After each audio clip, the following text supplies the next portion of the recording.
प्रबोधिनी एकादशी, देवउठी एकादशी। श्री कृष्ण भगवान ने कहा, हे अर्जुन, मैं तुम्हें मुक्ति देने वाली कार्तिक मास के शुक्ल पक्ष की प्रबोधिनी एकादशी के संबंध में नारद और ब्रह्मा जी के बीच हुए वार्तालाप को सुनाता हूँ। एक बार नारद जी ने ब्रह्मा जी से पूछा, हे पिता, प्रबोधिनी एकादशी के व्रत का क्या फल होता है? आप कृपया करके मुझे यह सब विस्तार पूर्वक बताएं। ब्रह्मा जी बोले, हे पुत्र, जिस वस्तु का त्रिलोक में मिलना दुष्कर है, वह वस्तु भी कार्तिक मास के शुक्ल पक्ष की प्रबोधिनी एकादशी के व्रत से मिल जाती है। इस व्रत के प्रभाव से पूर्व जन्म के किए हुए अनेक बुरे कर्म क्षण भर में नष्ट हो जाते हैं।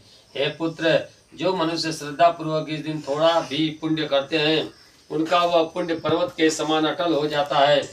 उनके पितृ विष्णु लोक में जाते हैं। ब्रह्म हत्या आदि महान पाप भी प्रबोधिनी एकादशी के दिन रात्रि को जागरण करने से नष्ट हो जाते हैं।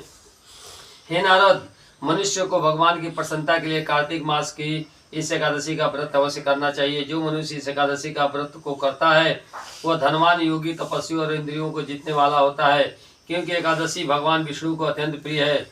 इस एकादशी के दिन जो मनुष्य भगवान की प्राप्ति के लिए दान, तप, होम, यज्ञ, भगवान नाम जप भी परम यज्ञ है। यज्ञ नाम जप योगी अस्मि, यज्ञों में मैं जप यज्ञ मेरा ही स्वरूप है, श्रीमद् भगवद गीता आदि करते हैं, उन्हें अच्छा पुण्य मिलता है। इसलिए हे नारद, तुमको भी विधि पूर्वक विष्णु भगवान की पूजा करनी चाहिए। इस एकादशी के दिन मनुष्य को ब्रह्म मुहूर्त में उठकर ब्रह्म व्रत का संकल्प लेना चाहिए और पूजा करना चाहिए। रात्रि को भगवान के समीप गीत, नृत्य, कथा, कीर्तन करते हुए रात्रि व्यतीत करनी चाहिए। प्रबोधिनी एकादशी के दिन पुष्प, अगर, धूप आदि से भगवान श्री हरि की आराधना करनी चाहिए। भगवान को अर्घ देना चाहिए। इसका फल तीर्थ और दान आदि से करोड़ गुना अधिक होता है। जो गुलाब के फूल से, बकुल और अशोक के फूल से, सफेद और लाल कनेर के फूल से, दुर्वा दल से, समी पत्र से, चंपक पुष्प से भगवान विष्णु की पूजा करते हैं, वे आवागमन के चक्र से छूट जाते हैं। इस प्रकार रात्रि में भगवान की पूजा करके प्रातः काल स्नान के पश्चात भगवान की प्रार्थना करते हुए गुरु की पूजा करनी चाहिए और सदाचारी व पवित्र ब्राह्मणों को दक्षिणा देकर अपने व्रत को छोड़ना चाहिए।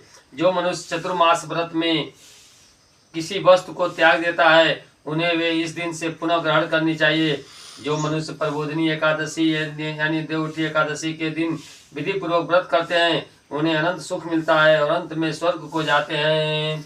कृष्ण कन्हैया लाल की जय। ओम नमो भगवते वासुदेवाय। ओम नमो भगवते वासुदेवाय।